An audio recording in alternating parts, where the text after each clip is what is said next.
podcast today. I'm really excited to be here on No Sugar, No Cream. The worm's a big fan. The worm's a big fan. That's the worm that lives in my brain. We have become really good friends. I'm decided not to have him sucked out of my brain, but I'm just happy to be here. No Sugar. Here comes Tim. Tim, it's great to see you. Oh, good to see you, Robert. RFK. Yes. I'm a big fan of your music. My wife loves it. You know, my wife, the actress, you know, but, appreciate you guys letting me come in today. And it's an honor to have you, RFK Jr. You haven't been taking Tylenol, but you're not a pregnant woman, so that really doesn't apply to you. But please tell all your friends that might get pregnant, do not take Tylenol. For God's sake, do not take Tylenol.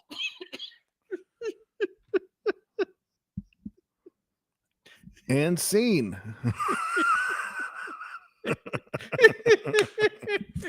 I just found out the other day that I could do RFK. It's not too bad. How was that? Give us a comment. How did my nephew do on an RFK? Down below.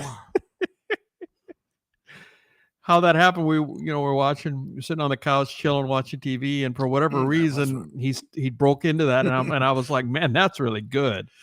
You need to use that. So we need to start the next podcast.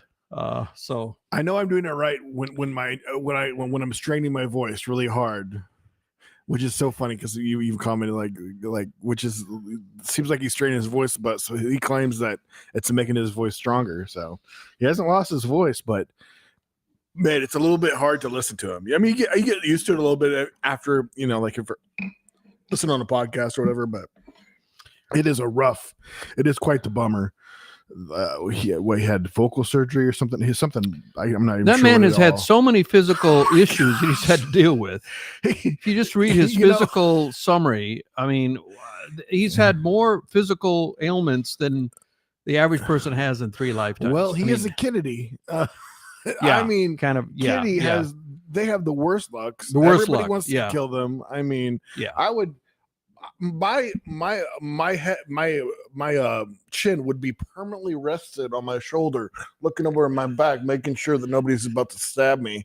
I mean, multiple people in his family have been murdered, assassinated, 100%. Yeah. And then freak accidents of planes going down. Yes. I mean, I guess that could be murder too. I mean, somebody can easily. And then the one that lived the longest died of natural causes. Was it Edward? He had Chappaquiddick. You know Chappaquiddick?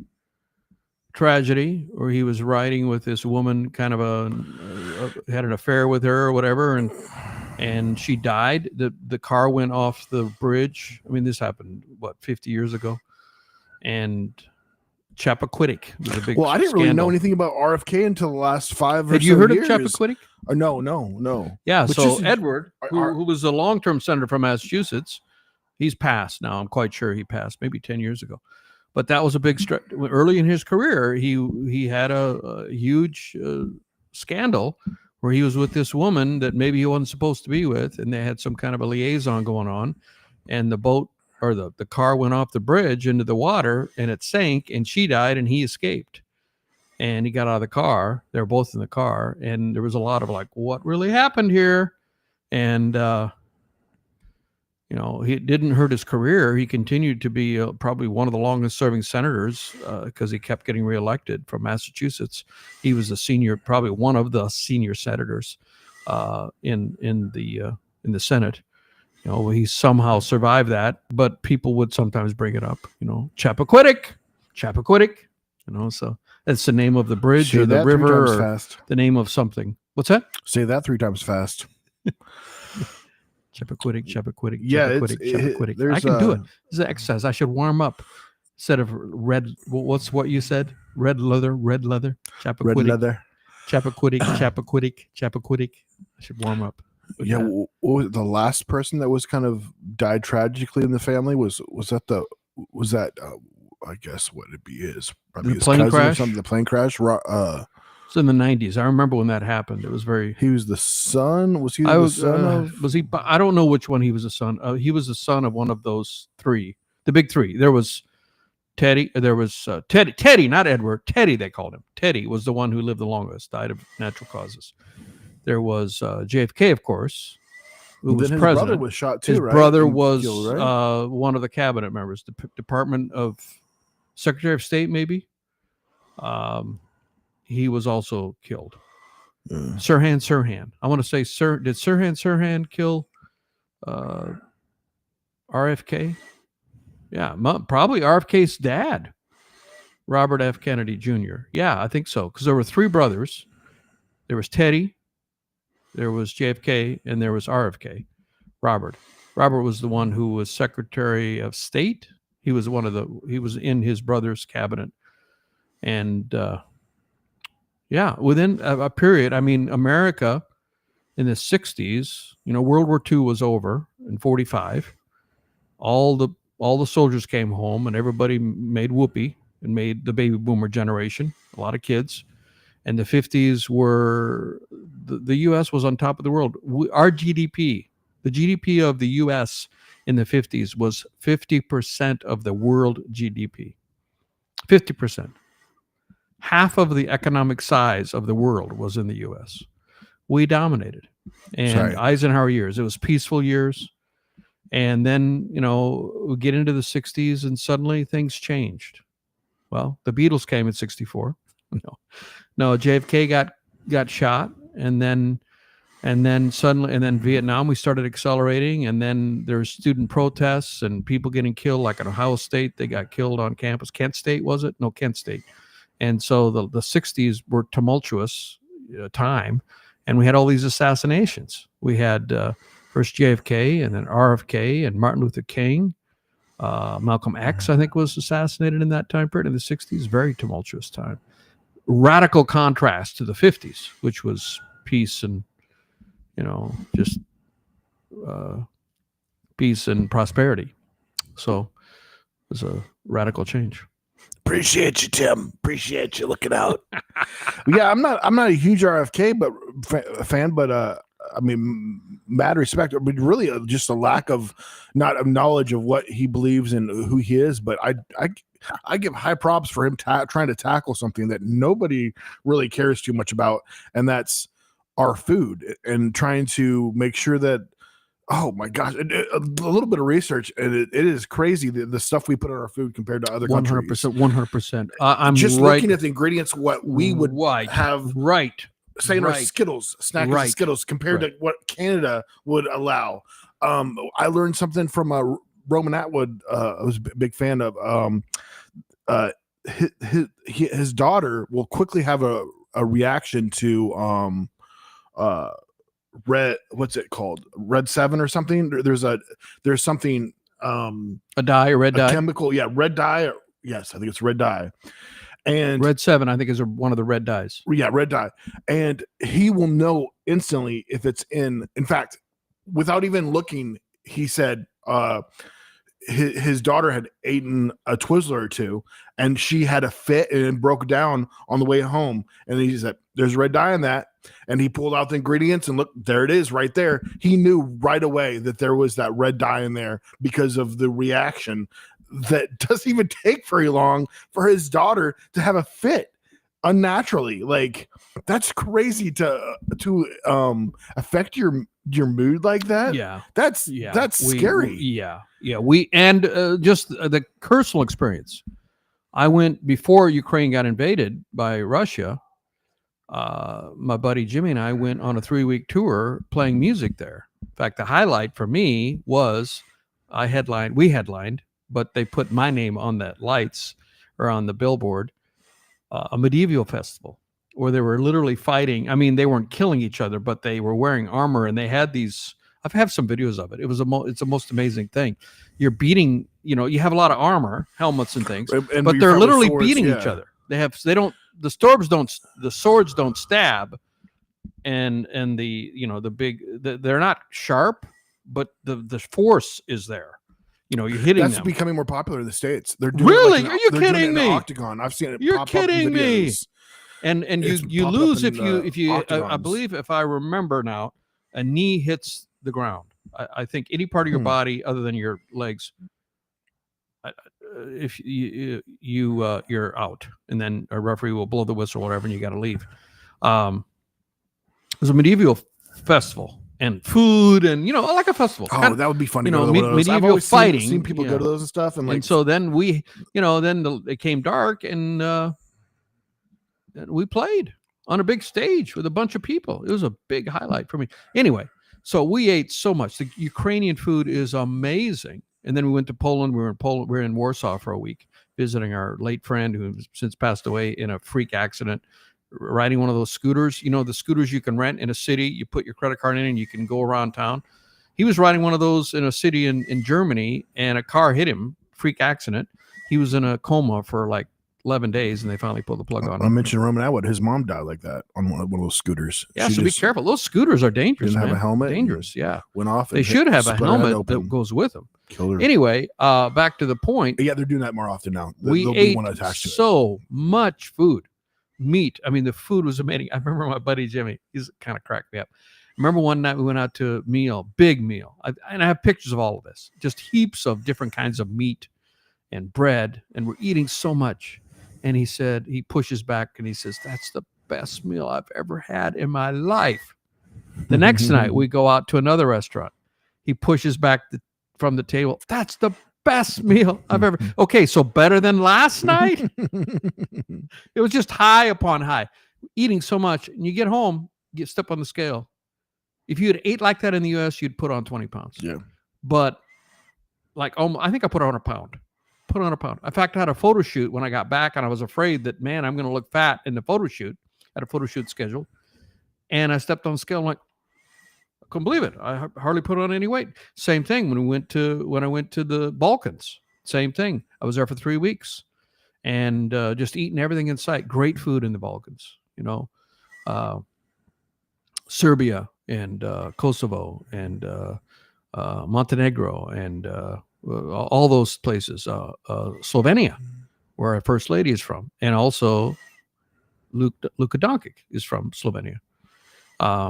Beautiful, beautiful women in Slovenia. Anyway, that's an aside. I'm not surprised that she came, the first lady came there, because, man, I remember just my eyes dropped, as my mouth dropped as I walked around. It's like, man, there's a lot of beautiful women here. Anyway, just an aside. But eating wonderful, incredible food, and didn't get anything. And also, they also say, there's a book that came out, French Women Don't Get Fat, because you think about all the French food, there's a lot of fat and there's a lot of calories in French food, but the average French woman is quite svelte, quite slim. Well, the difference is, it's also, Europeans will say we ate too much, our portions are too big. And that's true. We have huge portions here. But it's also in the chemicals. Those chemicals are what get us. And I would applaud that 1,000%. If RFK said that, okay, I will do this, but on one condition, you have to delete the bit that Seth just did. I'm sorry, I would vote for deleting it if we could get our food cleaned up. Well, there's no chance we're going to delete this. This is going to be here forever. This is the real thing. We're not big enough that he even knows who we are, so that'll never happen. That was great job. Yeah, so getting our food cleaned up, 1,000% from me, 1,000%. I mean, we need a lot. We need a lot of work, and that's why organic is actually a good thing. I mean, because organic doesn't allow you to put those chemicals in there. So I've been buying more organic recently. It's more expensive, but it's it makes a difference. It really does. It feels like even though some of those are a scam sometimes, they'll say it's organic, but probably nothing's foolproof, I suppose. Yeah. No, the thing about it is, the one thing you lose is shelf life. Mm-hmm. Most of those things are put in there for shelf life reasons. Well, Tim, but you don't believe in shelf life, though.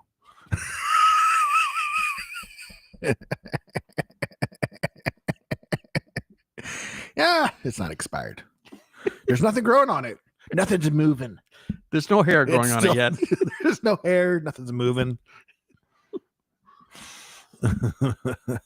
Hey, I got a really cool in church pastor. I think he probably read it somewhere, or maybe made it up. I don't know, but it's the 5 levels of electronic communication in today's society. Can I share this, Seth? I think it's quite interesting. Do I have a choice? No, go for it. Go for it. No, and it makes so much sense. It makes so much sense. I think it's right, and I've shared it with some other people, and a younger generation. And all right, let's get started. Number 6. No, number 1, the lowest level of communication electronically. I mean, and we're talking about the higher level you go, the more you have to know that person. It's like, okay, there is a steps when you get to know people. You know, when you meet somebody for the first time, you maybe shake their hand, and that's the only physical contact. You shake their hand. And then you get to know them a little better. The handshake might be, the other hand might come over, and, you know, 2-hand shake, you know. And then you maybe put your hand on their shoulder or on their arm, and then maybe you put them a hug, side hug. But if you're buddies, you know, full on hug, hey, you know. Did you give me a hug when I came back from my trip? I don't think you gave me a hug. Oh. So that's the same. That's a physical characterization of that. And in interacting on electronic media, there's different levels of how well do you know the person. And so the beginning level is DM. You don't even need to know DM, whether Facebook or Instagram or whatever app. You don't even have to have their permission. Now, they may not accept it, but you can send them a message. Not to be confused with BM. Don't get those two confused. Number the next level is texting, but of course you have to have their phone number to do that. Texting. And you know, that's the next level up. And then there's another level that I didn't even know existed. I would almost call it level 2.5, but I guess it's quite common for a younger generation. And that's to text, not words, but to text a recording of your voice saying something, a voice memo by text. And there's a difference between sending the text by words and sending the voice memo. Remember, and the pastor said that there are people who, you know, if I get a text from somebody that I don't know that well, and I'm just really relationally at the text level, I'm not going to open up the voice memo and listen to it. And of course, he did it quite humorously. He was making everybody laugh as he explained this. And so that's the thing. And I've talked to people like my buddy Jimmy, and he's got teenage boys, and he said that, yeah, that age group, they do that voice memo texting. And then the next level is actually talking on the phone. People don't accept phone calls. I mean, if I don't have your phone number in my phone, and your phone will definitely go to voicemail. It's set that way because that I don't want scam, and I get scam texts, spam texts. So a phone number, if you get a phone call from someone and you don't know them well, even if you know who they are and you don't know them that well, the odds are in today's society, people don't pick up the phone. And then the highest level is FaceTime. And then he cracked a joke. He said, you baby boomers out here are probably saying, what do you mean? I accept every FaceTime I get. And of course, everybody laughed. So. Where does, you make me make an appointment. Where does that fall on the list? I feel like that's under DM. Pretty close to BM, if you ask me.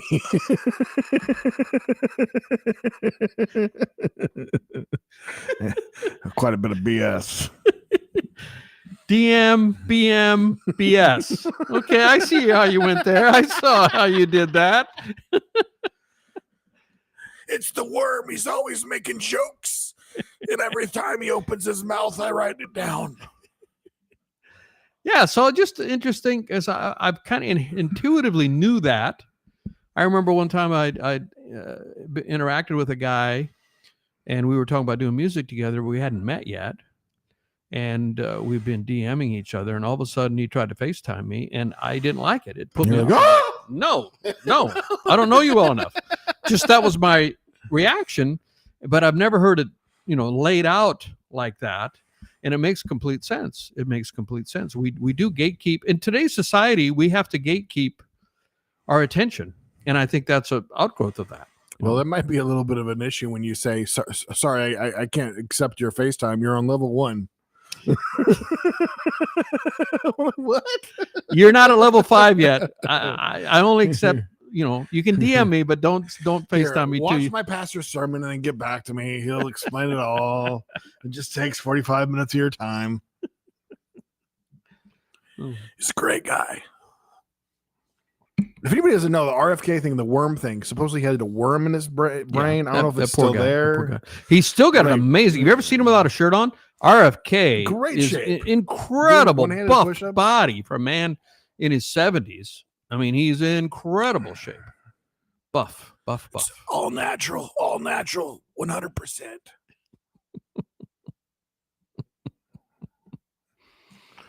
All right. Well, what else you got? What else is going on? Oh, I'm glad you asked.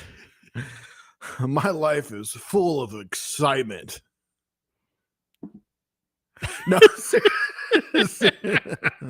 Oh yeah, I've been wanting to unbox. I got a couple new Jordans. That's I do like to collect Jordans. I wait for them to go on sale. So that's probably not the best tactic to buy the ones that are on sale, because those are probably the ones that aren't as popular. I don't know, but then I have a size that like sells out the most anyways. Size 13. My big clown feet. Do you know where my big feet come from? I probably told you this before. Your dad, my grandfather, has the biggest feet. I was wondering where my feet came from, and then I saw his feet. He had big feet, and I don't know, maybe it wasn't as long, but really wide. I used to wear his shoes. I mean, you have decent sized feet too. 11. I mean, we both have size, or people are usually over 6 feet tall that have our size shoes. We do. You're 11, right? Yeah. Yeah. I'm 13. 11. I think some of my shoes might be 11 and a half. Yeah. My feet are wide. They're quite wide. Yeah, mine were. I have flat feet. Are you flat footed? I don't know. I don't know. How do you determine if you're flat footed? No arch. When you put your foot. Well, I know what the definition is, but you just put your foot down and look. Can you see my foot? Can you see from there? Oh yeah, you do not have any flat. You have no arch. Yeah, I have extreme. Probably where they wouldn't let me in the army or something. Like I've heard of flat-footed people aren't let in the army or something crazy like that. I don't know if that's true. That was flat. I mean, you couldn't see it on camera, but I mean, this man has completely flat. There's no arch. I've never seen. I've never paid attention. Of my foot. Yeah, no arch at all. I've never seen that. Yeah, it's at least even flat-footed people have a little bit of something there, but I have nothing at all. And the weird part is too, like it used to be, I think, more curved, and it just kind of dropped when I was in my late teens. Which is weird too, because like I always feel like to get my best height, I would go off of two feet. Like, and everybody playing basketball would always, do the run and like go off of 1 foot. It probably has nothing to do with being flat-footed. I don't know where I'm going with that. The worm is sometimes he gets a little out of control. Trust me, my voice is getting stronger every day. And that could be your president. But Trump, thank you for the opportunity. I'm getting those foods. I'm going to take Tylenol. Ladies, don't pregnant. If you're on birth control, the thing about it, the thing about it is, I mean, not to, and I'm not saying he's wrong. I don't know anything about the issue, nothing about it. I know there's a lot of people saying he's crazy, and I don't know. I'm not going to weigh in because I don't know. I think the big thing is, where you're going on a ledge is, I think the craziest thing that people try to say that he says or whatever is that, like Down syndrome and stuff created from vaccines and stuff like that, which has always been an argument, and there's just no proof for it really, per se. Whether there's Down syndrome, no, there's what is it? The most common thing that's increased in the last 50 years like crazy. The percentage of people that have not Down syndrome, but just like normal awkwardness and stuff. Autism has increased like crazy. Something has to be affecting it for the numbers just increase like it did. There's like, I think it's getting up to like 20, like up in the 20%, like it went from like 1 in 100 or less to now like, I think it's well over there is 10, one 10 plus. There's one argument on there, and I'm not a well informed person. I haven't researched it, but people are saying there's more autism now because now they if you don't even know what autism is and the doctors don't diagnose you, that's why there was no diagnosis. I mean, was there less autism 100 years ago? I mean, as a trained scientist, you can't categorically say that there was, because they didn't even know it wasn't even a thing. It didn't exist. Nobody knew. How could you define people as having something that nobody had even realized that there existed? Yeah. So scientifically, looking at as trained as an engineer, that is a good. I'm not going to just jump on a bandwagon and say all vaccines are bad, because historically, the life expectancy of mankind, the average life expectancy in Europe and the U.S. in the I remember read an article on this, a deep dive article. It was quite fascinating. I read this article before COVID, so this was not a defense of vaccines. This was not in reaction to COVID things. Well, yeah, there's a number of vaccines that a number of people would have died if they wouldn't have taken 100%. That's my point I'm saying. So to throw out vaccines and say they're bad is to me absolutely ludicrous and insane. But so if you go, the average life expectancy for humans pretty much stayed the same for like centuries. And I remember this article. I remember there were 3 inventions that doubled life expectancy in a few decades. And we're coming at 1870, 1880. And the life expectancy was less than 40 years old. The average life expectancy was less than 40 years old. It was that low? What year? What year? 1880, 1870. Goodness gracious. Goodness gracious is right. Now it's basically, we're getting up to the average being about 80 now. Yeah, except in the U.S. is going down. But that's another issue. We can research that. But so we're under 38 or so. And then 3 things were invented. Three technological inventions. One, a lot of people are dying of smallpox. And they started out by, I hope I have the right technical term, inoculating. Not vaccinating, but inoculating.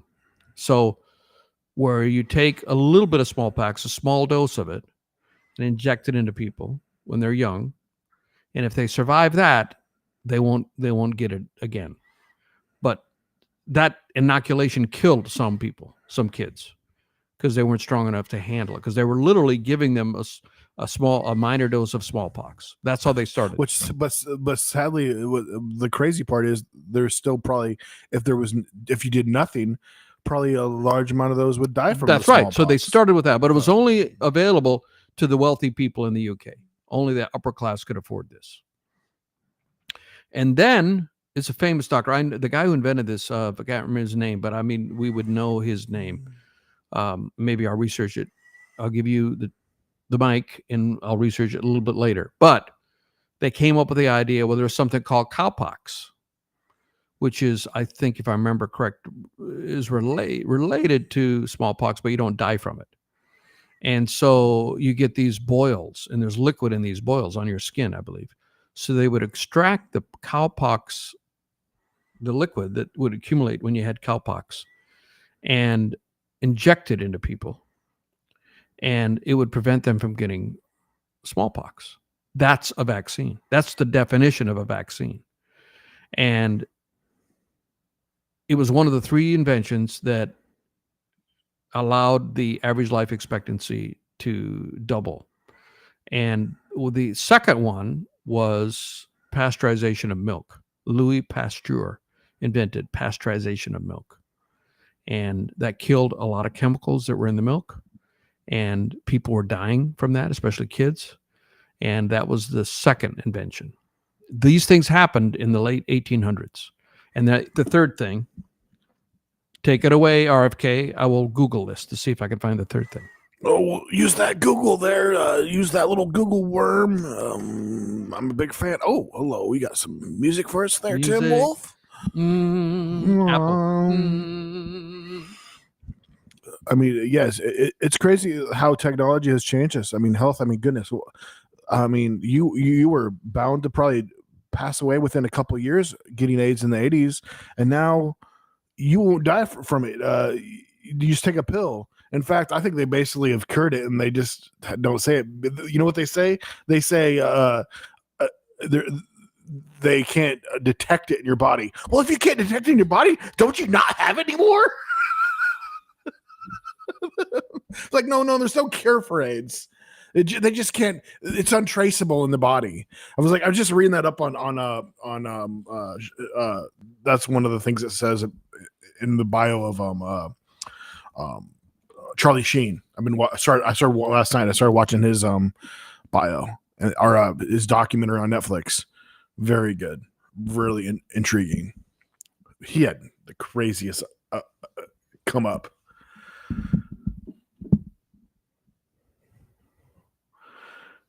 Yeah, but anyways, you got something for us, Tim? Yeah, well, this doesn't have this is not the same article that I read, but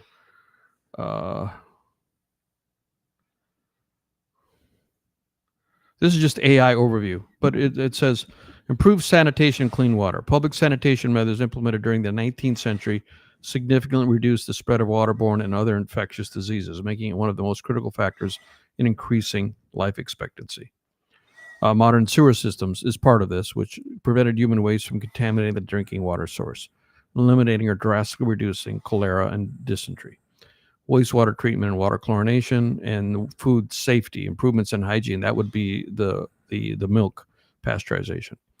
Number 2, development of vaccines, the elimination of smallpox. The smallpox vaccine, first developed in the 18th century. Oh, I thought it was the 19th century. Led to the worldwide eradication of the disease by 1980. Where did smallpox come from? What is it? Do you know anything about smallpox? I don't, but we'll get to that. Control of childhood diseases. Routine childhood immunization programs have made diseases like measles, polio, and tetanus rare in most parts of the world. Vaccines have accounted for an estimated 40% of the decline in global infant mortality rate since 1974. Vaccines are good, is a general thing.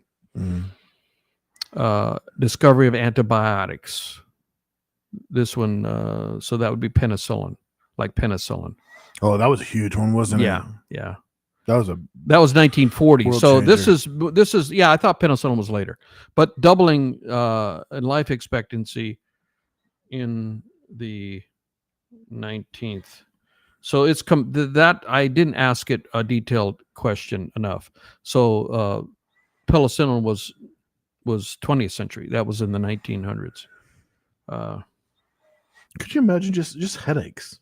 Having to live with headaches like you did back in the day, like not having all these different medications. Okay, here's you take.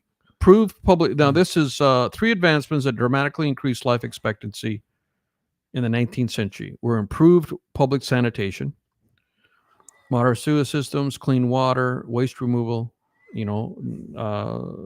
Address the removal of sewage and refuse from urban areas, making a major turning point. Germs theory, which include pasteurization. Louis Pasteur invented the process of heating liquids like milk to kill microorganisms. But building on germ theory, Joseph Listerine, I wonder if that was where Listerine comes from, developed antiseptic surgical methods in 1867. Now that would only apply if you had a surgery. They had a use of carbolic acid to sterilize instruments and dressings. These practices drastically reduce post-operative infections and death rates. And then vaccines and antitoxins. Scientists developed new vaccines for diseases like cholera, 1884, rabies, 1885, tetanus, 1890, and typhoid, 1896. I mean, look at all those things that were invented in from 1884 to 1896. Mass vaccination, because at first it was only available to the wealthy, and then it was mass vaccination. Although the first vaccine for smallpox was developed by Edward Jenner in the 18th century. Yeah, that's right. This article said they had it, but it was only available to the wealthy. Widespread vaccination campaigns became a key feature of the 19th century public health. Compulsory vaccination. Governments began making vaccination against smallpox compulsory to certain epidemics. Following the principle of germ theory, scientists developed vaccines for other diseases towards the end of the century, including anthrax, rabies, and typhoid fever. Drastically reduced deaths. Decline in child mortality was a prime driver of the increase in average expectancy. And this doesn't talk about how much it increased, but it doubled, almost doubled in a short period of time from these inventions. You're stuck here on Earth for extra time now. Could you imagine? I'm ready to die at 40. They're like, no. I know recently people have got up in arms on compulsory vaccination. And I know it's become a thing to say that, that is not right. But I mean, if it hadn't been compulsory, we'd probably still have smallpox. So I can't believe I ever had to have chicken pox. They got a freaking shot for that now. Kids don't even have to have chicken. I got it bad. When they say when you're older you get it bad, worse. I was like 10 or 11. Daniel barely got it. He got like a couple freckles all over his body for a day or two. I had it for probably over a week, and I got it bad. Like, so I was even scratching some of them, and it's horrible. But now you just take a shot. Thanks for inventing that. 10 years too late, jerks. Do you remember having chickenpox? I do, one time. Yeah. How do you remember how old you were? You must have not had too bad, huh? I think I was in school. I remember, or maybe my sister had it. Maybe your mom had it. Maybe you must have not got it bad at all then. Not so that I remember it as a painful thing. No. Nice. I mean, if you watched our last podcast and you're still watching, you might have a strong stomach because the things I was describing, artificial insemination with the cows. Oh yeah. some lessons learned. I didn't remember how much I went barefoot. And why I went barefoot why I don't know. Oh, were you looking at pictures or something? No. I will tell you. I'll tell you. Okay.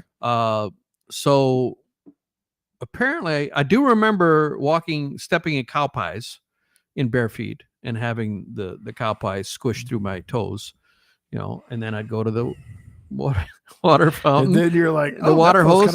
You know what? I'm going to stay barefoot. No, I did went barefoot, and I remember. At my dad's funeral, one of the neighbor kids was younger than me, a few years, and he relayed a story to me that apparently made a big impression on me, which I did not remember. So I was driving vehicles, I was driving a tractor before I started first grade. I was driving trucks. I used to take my dad's pickup to the local service station to have the oil changed, and I was so small that I was looking underneath the steering wheel, just over the dash. And they used to joke, well, if a vehicle's coming, it looks like nobody's driving it. I guess that's Timmy is driving it then, and I would drive the truck, and I was probably 12, 13. Nobody cared how old you were back then, huh? No, nobody. Everybody thought it was funny. That was the reaction. Funny. No child labor comments. I mean, it wasn't uncommon. I mean, I was pushed to I wasn't the only child working, but I was worked more and earlier than probably the average, but it wasn't like it didn't exist. And so at my dad's funeral, this guy came over, and he's just a few years younger than me. And I've probably been 12, 13. And his dad had hired my dad. They were also farmers. His dad had also hired my dad to do some custom combining for them. When you do the custom combining, you have to provide the trucks to haul the grain, and you haul the grain to where they want it hauled to. And I apparently pulled up with a truck for my dad. He'd probably radio. We had a two-way two-way system. He had a big antenna on the house, and I should talk about. I have a picture of me up on that truck on that. Anyway, I pulled up with the truck, so this neighbor kid told me, and I jumped out of the truck, and I was barefoot, and apparently I landed on a cactus. And he says he remembers me sitting on the running board of the truck with a plier pulling the cactus needles out of the bottom of my foot. Like it was nothing, probably, huh? I don't remember it, so it didn't make an impact. But it made it back to that kid. It was like it was emblazoned into his head. I don't know why, that he thought I was an idiot or that he thought I was brave. I mean, I was, usually look up to older kids. I don't know. But I was walking around. I mean, why did I not have shoes? I can't answer that, but stepping on a cactus, and it didn't make an impression on me. So you just enjoyed being barefoot so much. So the point I want to make is that I believe that I've been exposed to probably every kind of, you build up your immune system. If you live and you're never exposed to things, your body doesn't have to fight them off. You don't have a strong immune system. With peanut allergies and stupid allergies. But if you're out there and you're in the crap and and you're constantly exposed to it, and I think you're let your kids play in dirt. Yeah, seriously. I have a pretty strong immune system. I would say. Built up immune system. Yep. So anyway, my dad maybe I'll put this in when I re-edit or something. I have a picture of this in the 90s. My dad, our farm kept growing, and we were farming land that was further away, and it was hard to get the walkie-talkies to reach the signal. And so that was how we communicated. Cell phones weren't common yet. Cell phones were expensive, so you didn't have cell phones. Although that did change kind of rapidly. So Dad had an antenna that was way up in the air. I don't know, 100 feet up in the air? It was way up there. Maybe not that high. Probably 50, 60 feet up. Pretty good range. And the antenna was on top of a wooden pole that was like 50 feet high. And for some reason, he needed to have something attended to the antenna. So he wanted me to go up there and fix it. And how am I going to get up there? Okay, so we had a farm loader, and he took 2 truck beds. We had a lot of junked stuff around, and we welded, and he welded together end to end 2 truck frames. So how long was that? It was probably 80 feet long, maybe 70 feet long. And he rigged it up so that it was in the bed of the loader. And then he got some cables and somehow jury rigged it up. He wasn't trained as an engineer, but he could have been an engineer. He was pretty clever. Yeah. He was pretty clever. And he had cables running up, and then he had him tied him back. I don't know how he secured him. And this whole thing is way out in front. In fact, the tie it would bounce like this because there's so much weight. And he said, "Okay, I'm going to raise this up, and I want you to climb up there." And I'm like, I remember I didn't want to because it was definitely not safe. It was definitely not inspected by anybody. And it was just something, and I'm sure the cables weren't new, probably some rusty cables that he found laying around the farm. But he shamed me into doing it. I don't remember how. His way of shaming me when I was a kid was like, "Well, I'll just get your sister to do it." No, you're not. Your mom was to do it too, probably, right? And like, no, you're not. And so I got a picture of me up on top of that contraption working on it, and I got the job accomplished. I was scared. I'll admit I was scared because that thing is going like this up there because it's so far away from the tractor, and the tractor isn't designed to have that kind of a load on it front end. Those tires were squashed down on that front end of that tractor because there was a lot of weight there. When you get something with that long of a cantilever effect, we got the job done, and I didn't die, thank God. His father's name was Lucky, and as you can see, some of that continued on to Tim. Tim's so just thank lucky to be you, alive. Lord, that I was alive. So I don't know. That's I have that picture of me up on top of that. I think I knew it was going to be an iconic photo, and I think that was back. We didn't even have we didn't have digital cameras. It was a regular Kodak film. And I remember asking my mom to take my picture, and she did. And she did a pretty good job. You can see it across the sky. Yeah, you can see the silhouette of me up there working on the antenna. Crazy. Yeah, they called him Crazy Man Walter.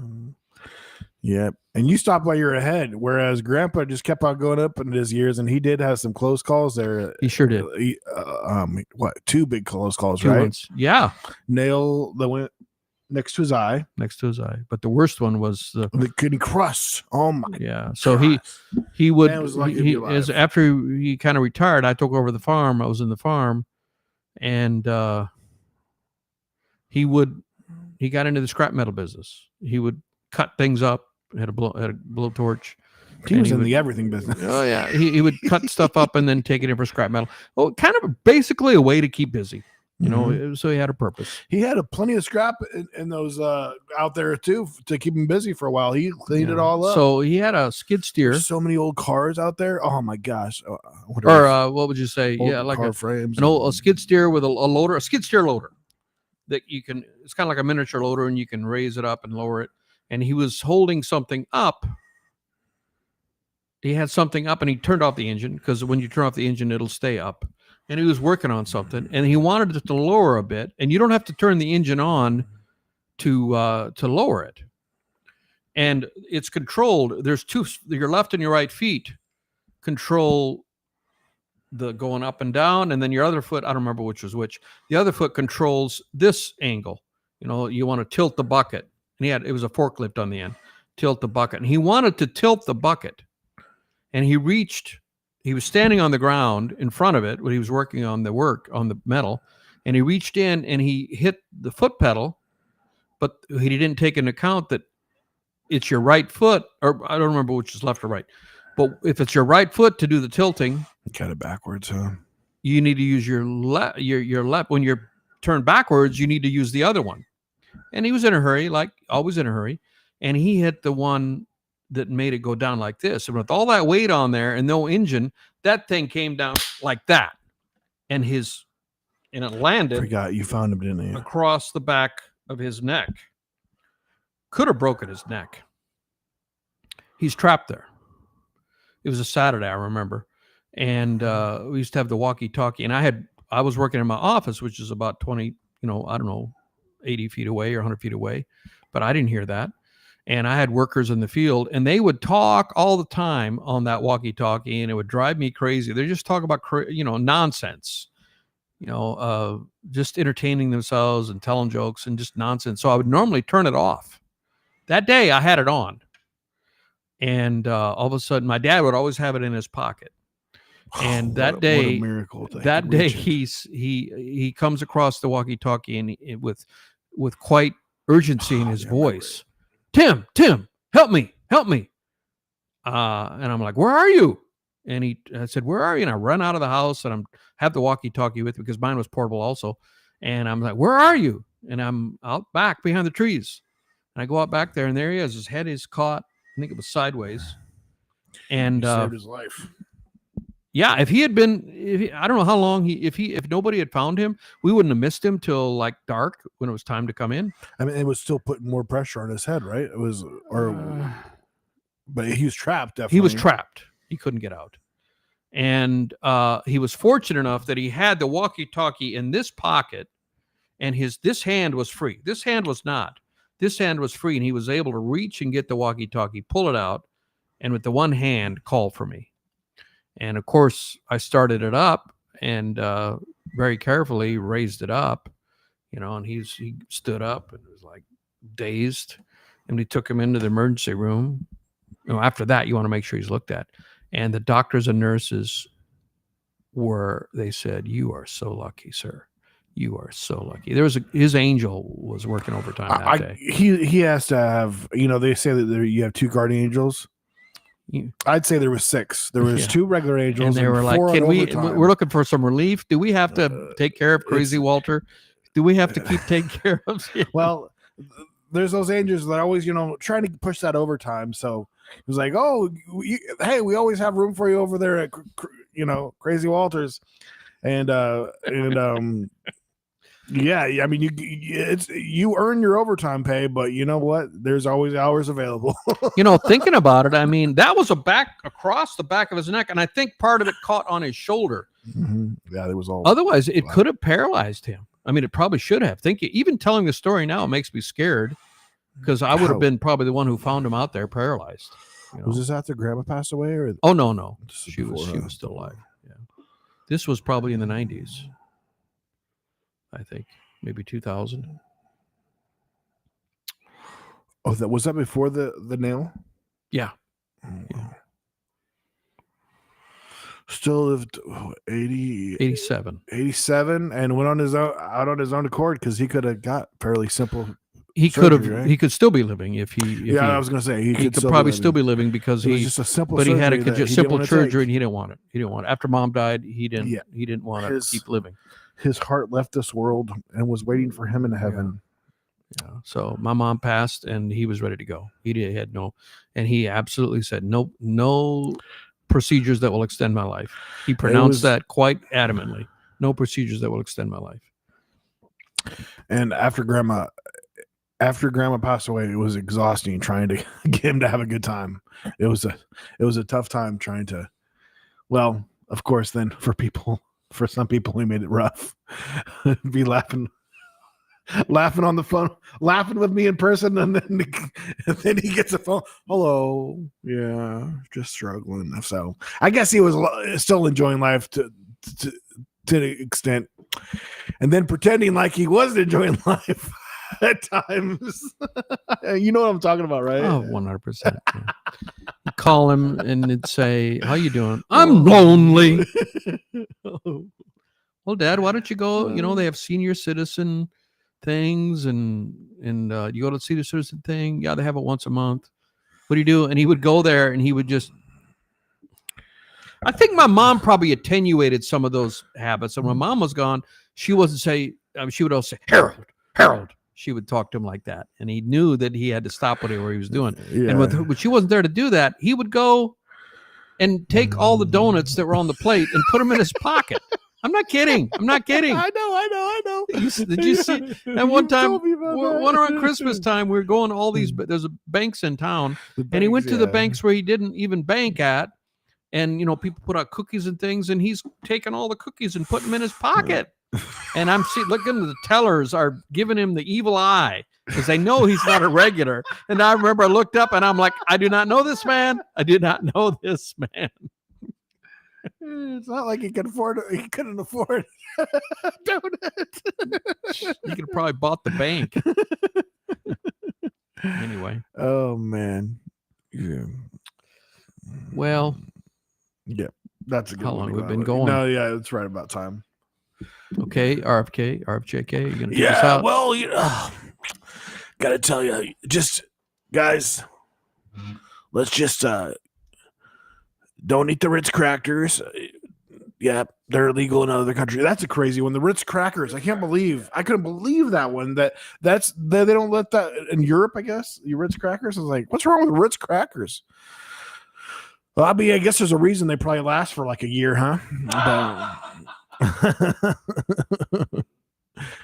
Tim's like, that's a perfect amount of time, right? Guys, we'll see you next time. Appreciate you guys watching the podcast and enjoying it with us. If you're on Facebook, please share the podcast on your page if you would. That gets it to more eyes. And feel free to follow us on Instagram and on Facebook. And we're on Apple and Spotify. And we will see you guys next time. It's no